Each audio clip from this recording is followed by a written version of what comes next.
Hey guys, holy crap, 25,000 subscribers. Who would have thunk that a channel started by accident would ever go this far? Well, I have y'all to thank for it, so thank you. I have no idea where we're gonna go with this whole thing, but as long as we're having fun, we'll keep doing it. In honor of the occasion, I went back and checked the analytics, and the #1 most viewed video on the channel is this thing. Yeah, the Dremel Workstation. Makes sense to me. This thing is affordable, it's approachable, it doesn't take up an entire shop's worth of space, and I find I use it for all kinds of stuff outside of core woodworking and metalworking. For instance, mine spends most of its time up on the electronics bench these days drilling circuit boards. There are two very common questions that I get on the video that I did about this workstation. We're going to answer those two questions today and give away a Dremel Workstation. All you got to do to enter the giveaway is leave a comment down below. We'll do it like we did for 10,000 subs. I'll pull all the comments, sort them by time, make sure there are no duplicates, and whatever's left, a week or two from now, I will draw a random number using an online tool. And if you're that number comment, you got a Dremel Workstation coming your way. I'm willing to ship it anywhere. The law is on you though. If you have tax obligations or import duties or whatever, you're not allowed to own a Dremel Workstation, that is on you. I am not taking any responsibility for the laws in any place other than the United States. All right, putting that aside for the moment, question #1 that I get about this thing is invariably, will my rotary tool of brand X or whatever fit in this workstation?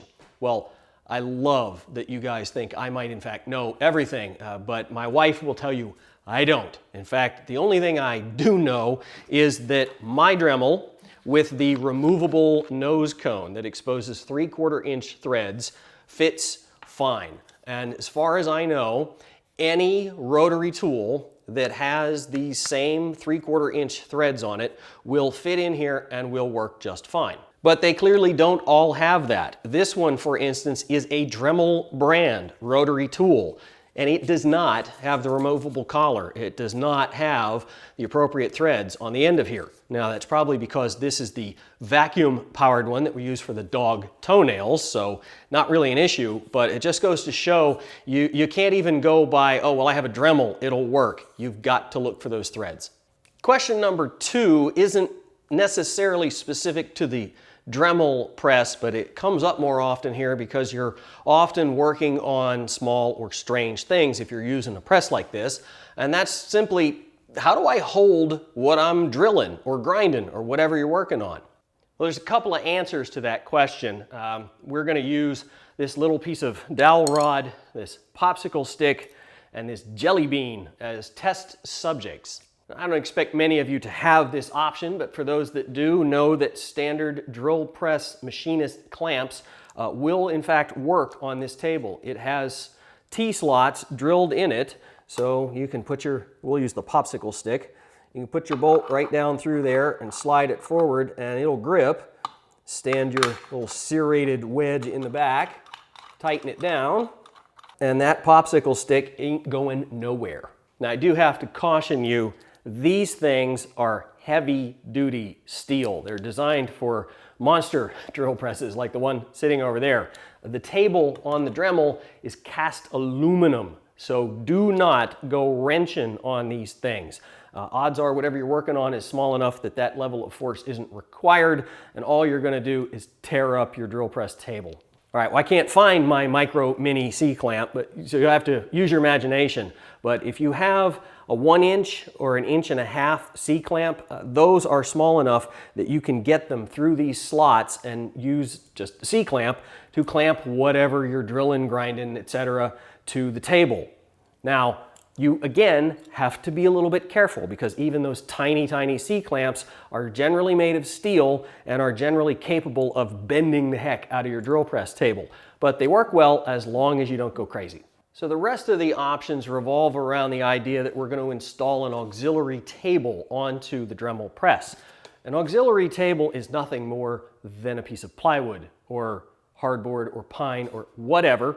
You probably want it to be relatively thin, but in the reality, it doesn't matter that much. Whatever is a good size for you is a good size for you. There's no right or wrong here.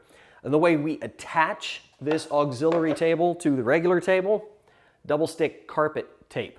Now, some of you are laughing, but this stuff is ridiculously strong. In fact, what's going to happen to you the first time is you're going to go, double stick tape, that's not going to hold anything. And you're going to put too much on there, and you're going to have a heck of a time getting that table back off. I generally just cut it into something approximating a square and stick it down so that it looks more like a diamond shape. That gets me some double stick tape up near the business end of the Dremel. And I put the board back all the way against the post here just so it has one physical point of contact before pressing it down.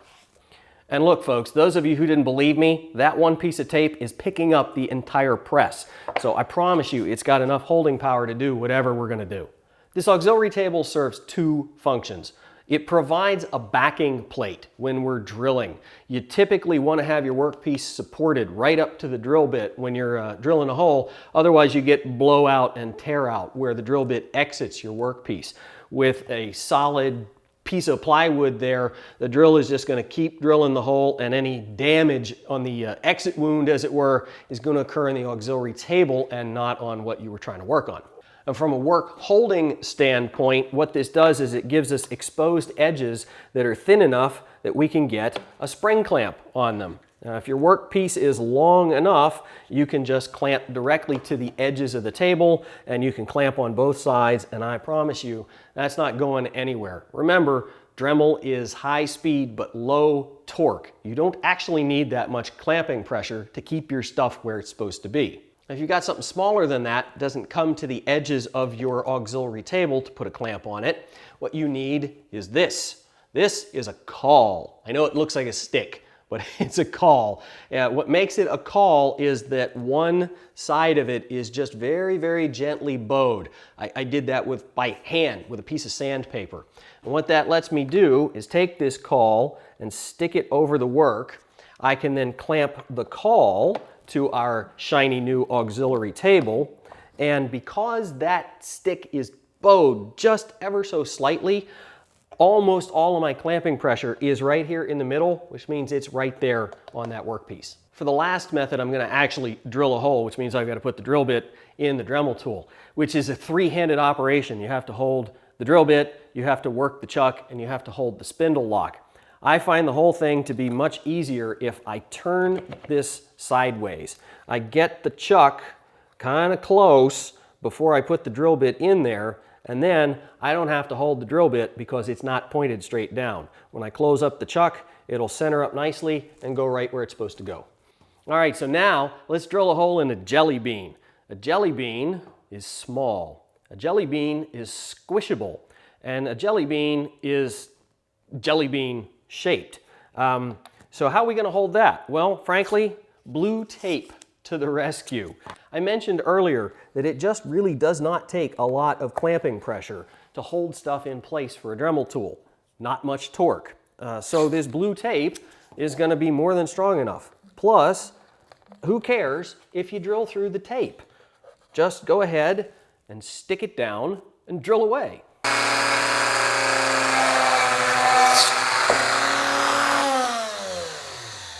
There you go. One off-center, but well-drilled jelly bean. No muss, no fuss.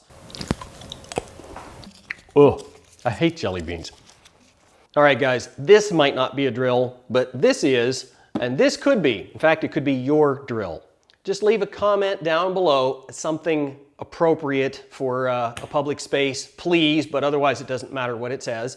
And in about 2 weeks, I'll schedule a live stream. Look for that. That's when we'll draw the random number and figure out who gets the new toy.